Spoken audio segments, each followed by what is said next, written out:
ఆకి అదాలత్లో cricket star Gautam Gambhir గారి మీద ఆరోపణ. ఈయన చాలా చిలిపిగా ఉంటారు.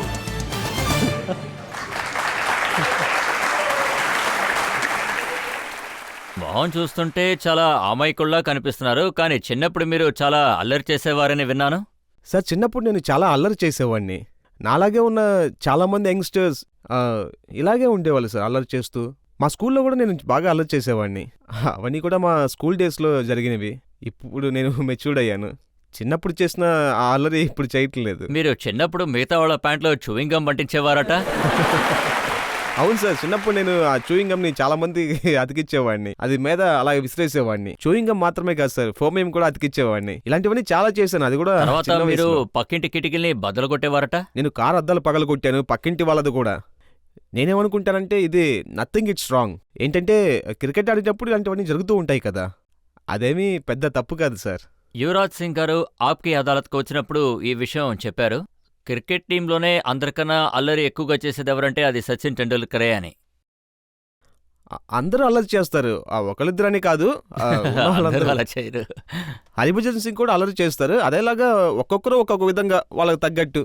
ఆ అల్లరి చేయటం కూడా ఒక స్ట్రెస్ బస్టర్ అని చెప్పొచ్చు. ఆ అల్లరి చేయకపోతే మా చుట్టూ చాలా ఎంతో స్ట్రెస్ ఎక్కువ ఉంటుంది. ఎన్నోసార్లు మేము ఇండియా కోసం ఆడేటప్పుడు కొన్ని విషయాలు మనల్ని అన్వైట్ చేస్తుంటాయి. మీరు చేసిన అల్లర్ల గురించి ప్రజలకి చెప్పాలనుకుంటున్నారా? నాకిప్పుడు కూడా బాగా గుర్తుంది. 116 ఢిల్లీలో ఆడటానికి వచ్చినప్పుడు విజా ఓనర్ అక్కడ ఉన్నారు. ఆయనే మా స్పాన్సర్. బాంబేలో క్వార్టర్ ఫైనల్ జరిగింది. నేను ఆ ఓనర్ మొహంలో చూయింగ్ గమ్ విసిరేశాను. తర్వాత నేను ఇరుక్కుపోయాను అనుకోండి. ఆ బాధాకరమైన విషయం ఏంటంటే ఆ ఓనర్ మొహం పైన అలాగే వేశాను నేను. అప్పుడు నేను 116లో ఉన్నాను. అప్పుడు నాకు 14-15 ఏళ్ళు ఉంటాయి. అదే పెద్ద అల్లరని నేను అనుకుంటున్నాను. అగేన్స్ట్ పాకిస్తాన్ ఆడుతున్నప్పుడే మీ అతిపెద్ద అగ్రెషన్ తెలుస్తోంది కదా. సార్, నాకు మాత్రమే కాదు, మొత్తం ఇండియాని చూశారంటే పాకిస్తాన్ ఎదురుగానే అగ్రెసివ్ ఉంటుంది. ఇది అందరికీ బాగా తెలుసు. పాకిస్తాన్కి ఆపోజిట్గా అగ్రెసివ్ ఉంటే కొన్ని సమయాల్లో లాంగ్వేజ్ ఎక్స్చేంజ్గా ఉంటుంది. కెమెరా ముందు ఎక్స్ప్లెయిన్ చేయలేం. ఆ సమయంలో ఎక్స్ప్రెస్ చేయలేని కొన్ని విషయాలు మమ్మల్ని చాలా అగ్రెసివ్గా మార్చేస్తాయి. ఏ బాల్ని మీరు కొట్టి ఇరగదీసి చించేశానని ఫీల్ అయ్యారు? పాకిస్తాన్కి ఎదురుగా మనం ఎక్కువ రన్స్ తీస్తే అదే మంచి విషయం. అంటే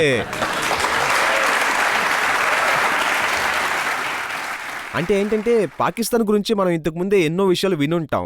ఇండియా పాకిస్తాన్ అని చెప్పి ఒక విషయం వచ్చినప్పుడు క్రికెట్ స్టార్ట్ అయినప్పుడు ముందు మనం ఎలాగైనా పాకిస్తాన్ గెలిచే తీరాలనిపిస్తుంది. సో అటువంటి టైంలో మనం పాకిస్తాన్ గెలిస్తే ఎంతో సంతోషంగా ఉంటుంది మనకి. ఇప్పుడు కూడా మీరు చూసి భయపడే బౌలర్ ఎవరైనా ఉన్నారా?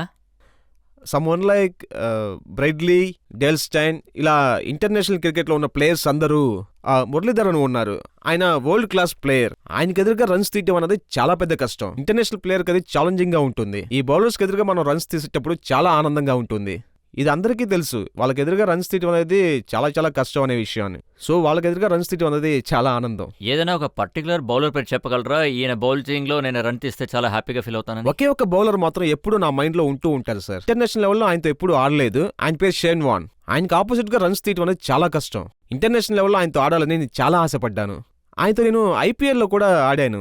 ఆయనకు అగేన్స్ట్ గా రన్స్ తీసుంటే నేను చాలా సంతోషపడేవాడిని. ఎందుకంటే వరల్డ్ క్లాస్ బౌలర్, ఎంతో పెద్ద కాంపిటేటర్. సో ఆయనకు ఎదురుగా రన్స్ తీసుంటే బాగా సంతోషించేవాడిని. గౌతమ్, చాలా మంది ఏమంటున్నారంటే పాకిస్తాన్ వాళ్ళతో మనం క్రికెట్ ఆడకూడదు, ఎందుకంటే మనకి వాళ్ళకి రిలేషన్షిప్ సరిగ్గా లేవని.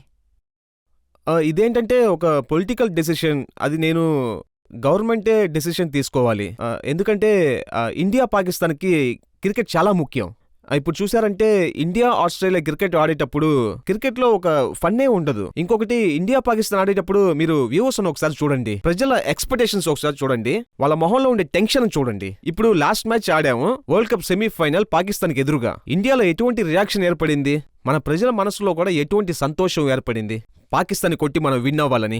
సో ఇంటర్నేషనల్ క్రికెట్ కి మన ఇండియా పాకిస్తాన్ క్రికెట్ ఆడటం చాలా అలాగే ముఖ్యం. చాలా మంది ఏమన్నారంటే పాకిస్తాన్ తో ఆడి మేము గెలిచాం, ఇప్పుడు ఫైనల్స్ లో గెలిచినా గెలవకపోయినా ఏం పర్వాలేదని. సార్, మొదటి నుంచి ఇదే జరుగుతుంది. పాకిస్తాన్కి ఎదురుగా మనం క్రికెట్ ఆడేటప్పుడు మనం పాకిస్తాన్ గెలుస్తున్నాం.